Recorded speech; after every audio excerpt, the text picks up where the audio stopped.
Hey everybody, thanks for stopping by the shop for another Screwy Tuesday. I think you'll enjoy this video. As you know, I just love to build things, and I had a nice Saturday afternoon building away. So hope you enjoy, and you see Keith Fenner's face here in the background. I just want to send him my best wishes on a speedy recovery. Sepsis is nothing fun to deal with. All right. Catch you guys and hope you enjoy. Thanks for stopping by.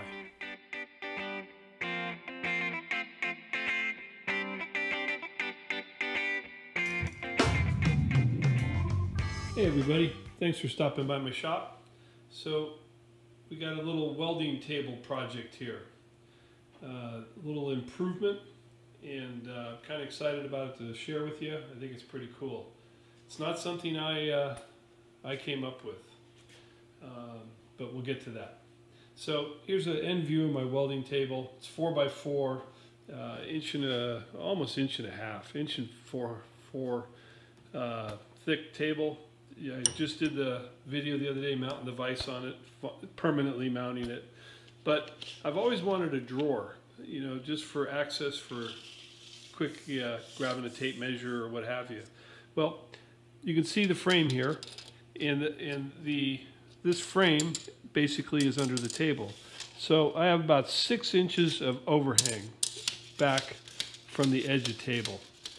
Not much space to put a drawer there, and the beam hangs down. The beam hangs down with these 45 braces. There's no place really. Well, the best I could get a drawer slide in there would be 12 inches, 10 inches. Just not something that every time I've looked at it, it's just not something that's really worked for what I would like. So let me move the camera and we'll start discussing this improvement. So with any improvement, it has to come from an idea. And let's click to a quick video.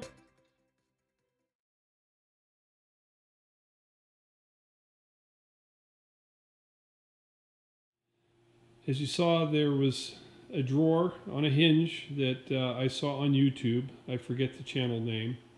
And that spurred me to saying, hey, that's a remedy for my table.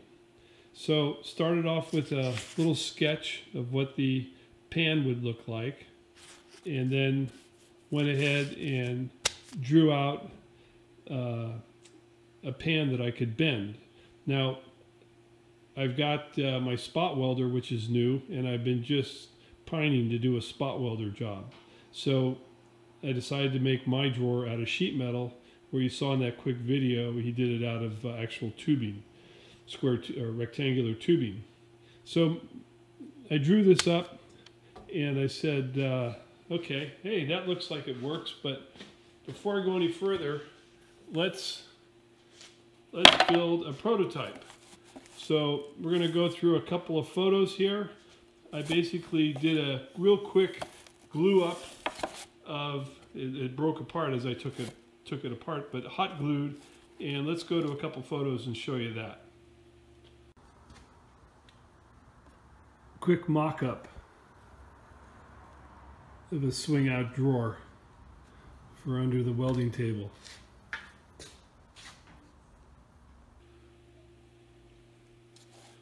Okay, well, we're back from that, and so this was mounted, and when I popped the glue, of course, it popped the edge off of it.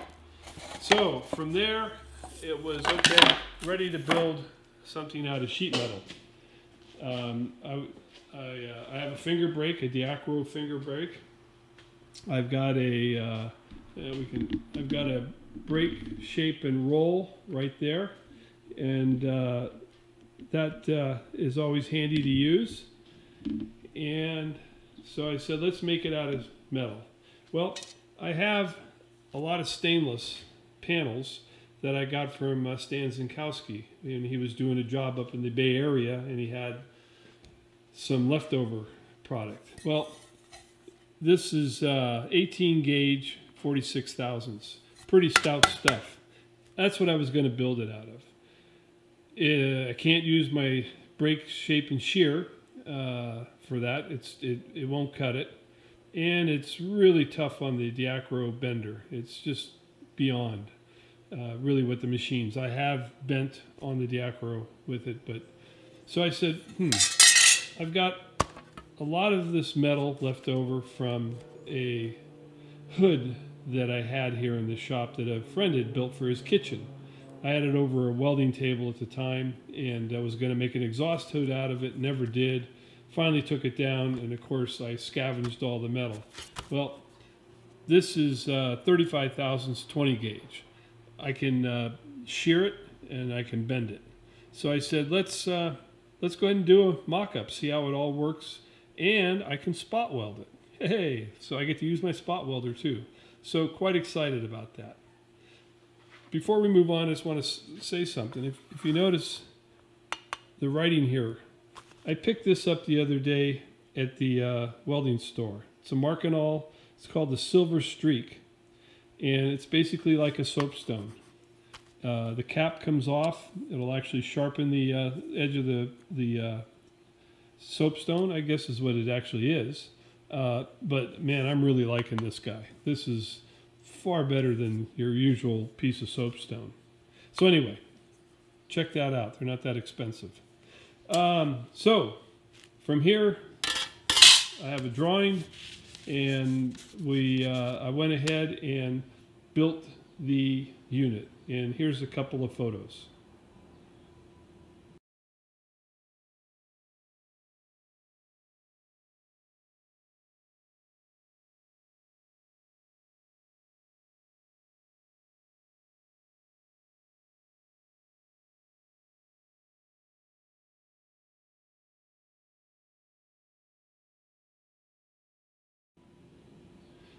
Now you see in one of those photos, there was basically 20 pounds. It's a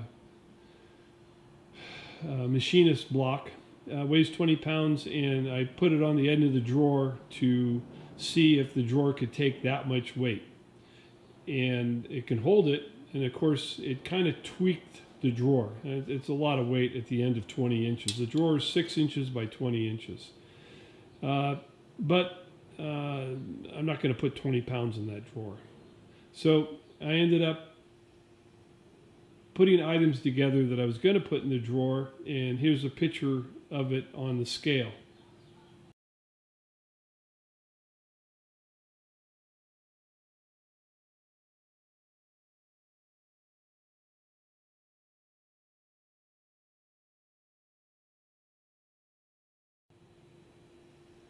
Well, as you can see, it's about 8 pounds that's in the drawer. So let me reposition the camera and we'll take a peek at the drawer. Okay, here's the drawer. I opted not to paint it. I opted to leave it just I glass beaded the metal. Got basically all the black paint and primer off of these sheets. Ended up putting a perforated bottom in it. There's about 8 pounds in the drawer there right now. And ended up making a little slide tray for it also. So I could have pencils and a micrometer and punch and a knife and things up there.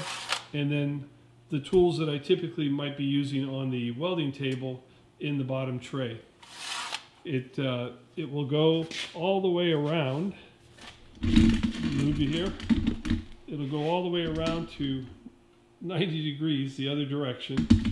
And I'm really happy with it.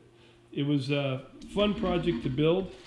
Sheet metal work enthralls me. It burns my brain. And the fact that I got to do spot welds to put it together and use my spot welder for the first time was sheer enjoyment. I learned a little bit. I understand now why they have foot pedals on spot welders. Otherwise, you need about 6 sets of hands to hold everything straight. And other than that, though, I think it's a nice addition to my bench. I might build a stouter one, but the main thing now is to use it and see how it works and what possible changes that I might make in it. It's just got a standard door hinge that's welded to the tray and then just bolted to the leg of the table. Let me stop and grab one thing real quick. Well, I wanted to grab one thing. This is, everybody bitches, complains about Harbor Freight, right? Yeah, it's cheap tools, this and that, not that good. Yeah, they have a lot of good stuff. So this is a Harbor Freight Central Pneumatic high-speed metal saw. It takes a little blade. I purchased this, and I think my first initial use of it, I went, piece of crap, but it's here. Well, over the time, it's actually been very functional. You can actually put a regular hacksaw blade in it, and I ended up having to use a long hacksaw blade in it one time on working on a shower door where I had to cut aluminum. This guy saved me because, as I said, I needed 6 hands when I did my spot weld. Of course, one of the spot welds had to just move on me, and so I had to go in between the seam and cut that spot weld. The weld was really good. So I thought I'd share that with you. It's not a very expensive saw, and like anything in your shop, if you have the tools when you need them, it's the cat's meow. So I have another improvement that I want to do to my welding table, and this is a good example. This is my main workbench, and I call these my nuclear fusion rods. One of my first jobs I did on my old 10EE heavy, or not 10EE heavy, my South Bend 10 heavy. But anyway, these drawers came out of a Wells Fargo bank. You can see they still have the inserts for dollar bills. I've modified some of them. All the guides, everything came out of a Wells Fargo bank, and I rebuilt it. But anyway, these were the foots for the tellers where they put their feet. I salvaged all that pipe, and anyway, I put these pipes in, and they work really good if you got a drill. I did it for working on engines, for putting the heads on it, so you could work on the valves. But anyway, that same idea. Let me turn the camera around for a second. I'm looking at doing the same thing here on the welding table. As I mentioned, there's angle brackets down below here that support the table. Well, an 1.5 inch piece of pipe will fit in there. So that 1.5 inch piece of pipe is going to become a receiver, and then it'll have another piece of pipe inside. So I'm going to make a slide out tray or a slide out mechanism that will, one, extend my table, and may even make an inset where I can use for plasma cutting. So that's an upcoming modification and enhancement to my welding table. Finally, just in closing, another option for building those drawers is I have this material here. It's pretty cool looking. It's grained, and this is let me check real quick. This is what is this stuff? So this is almost 60 thou. Yep, almost 60 thousandths. So I'd have to go look up the gauge. So I've got enough of this to build other drawers possibly. So with that, hope you enjoyed. It's a great idea if you got limited space for a drawer on a workbench or a welding table. Thanks for stopping by the shop. If you enjoyed, I hope you come back for more. And as always, the mantra is hit that subscribe button if you're new to the channel. Always something happen here on a Screwy Tuesday.